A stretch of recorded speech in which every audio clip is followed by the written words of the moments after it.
एक गुफा होती है जिसमें कुछ प्रिजनर्स बंद होते हैं, चेन से उनके हाथ पांव बंद होते हैं और उन्होंने अपनी पूरी लाइफ गुजारी होती है उसी गुफा में। उन्होंने बाहर की दुनिया बिल्कुल भी नहीं देखी होती है और उनकी जो शैडो थी वो इस एक वॉल पे बनती थी और उन्होंने अपनी पूरी लाइफ गुजारी है उन शैडोज को देखते देखते। अब उन्होंने बाहर की दुनिया नहीं देखी है तो वो अपनी रियलिटी इन्हीं शैडोज में ढूंढ रहे हैं और उनका अब ये बिलीफ है कि जो ये शैडोज है, अगर हम इन पे ज्यादा अटेंशन देंगे, अगर हम इनको हम समझ पाएंगे, इनको अंडरस्टैंड करेंगे, तो हम अपनी लाइफ में सक्सेसफुल हो जाएंगे। तो एक दिन लकीली एक प्रिजनर अपने आप को इन चेन से फ्री करता है और वो अब इस केव के बाहर निकलना चाहता है और देखना चाहता है कि इस केव के बाहर क्या है। जब ये पहली बार इस केव के बाहर सर निकालता है तो इसकी आंखों पे सनलाइट पड़ती है और जब सनलाइट पड़ती है तो इसकी आंखों को बहुत पेन होती है क्योंकि इसने कभी अपनी लाइफ में सनलाइट नहीं देखी है। लेकिन ये इस पेन को टॉलरेट करके जैसे तैसे करके इस केव से बाहर निकलता है। तो जब ये केव से बाहर निकला तो इसने ट्रीज देखे, इसने ग्रास देखी, इसने अब नई दुनिया देखी, तो ये बहुत खुश हो गए। इसको रियलाइज हो गया कि उस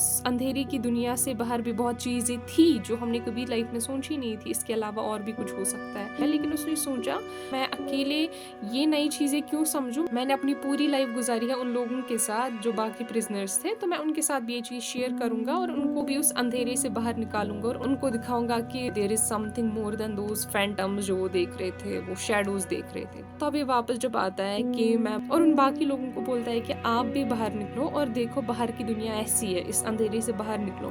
तो इन बाकी लोगों को बहुत गुस्सा आता है और वो कहते हैं कि इसको अब बाहर की दुनिया ने अंधा बना दिया है, जिसके में हमने पूरी लाइफ गुजारी है, हमें ये शैडोज देखना, इनको अंडरस्टैंड करना, अब ये इन चीजों को बोल रहा है कि ये रियलिटी नहीं है, तो वो अब इसको मारने की कोशिश करते हैं। जो ये इंसान था जो इस केव से बाहर निकला था, ये उन ट्रूथ टेलर्स की तरह, उन एनलाइटेंड इंसानों की तरह है जो एलियनेशन फील करते हैं, जो वो एनलाइटन होके आ जाते हैं। और हम लोग बिल्कुल उन प्रिजनर्स की तरह है जो अंदर बैठे थे, जिन्होंने बाकी रियलिटी नहीं देखी थी। जो प्रिजनर्स वो रिफ्लेक्शंस, शैडोज देख रहे थे, हम भी उन्हीं शैडोज में फंसे हुए हैं। हम भी अपनी पूरी लाइफ गुजारते हैं जॉब के पीछे, फेम के पीछे, और हमारे दिमाग में ऐसे बिलीव्स होते हैं कि यही रियलिटी है, एट द एंड यही चीजें मैटर करती है, but reality is something else. और जब हमें कोई ऐसी चीजें समझाने आता है तो हमें वो इंसान पागल लगते हैं और हमें उनकी बातें बहुत पेनफुल लगती है और हम उन चीजों को एक्सेप्ट नहीं कर पाते हैं। हम ऐसी रियलिटीज या ट्रूथ्स को एक्सेप्ट क्यों नहीं कर पाते हैं? ये इसलिए होता है क्योंकि वो जो ट्रूथ है या वो जो रियलिटी है वो हमारे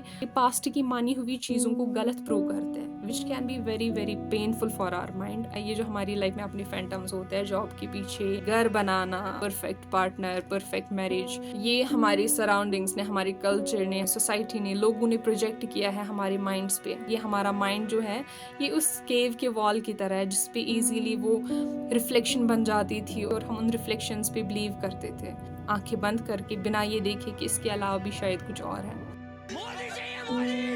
G20 होस्ट करा, तुम कह रहे हो मोदी ने किया, क्या है? अमेरिका क्या कहता था, क्या हो तुम?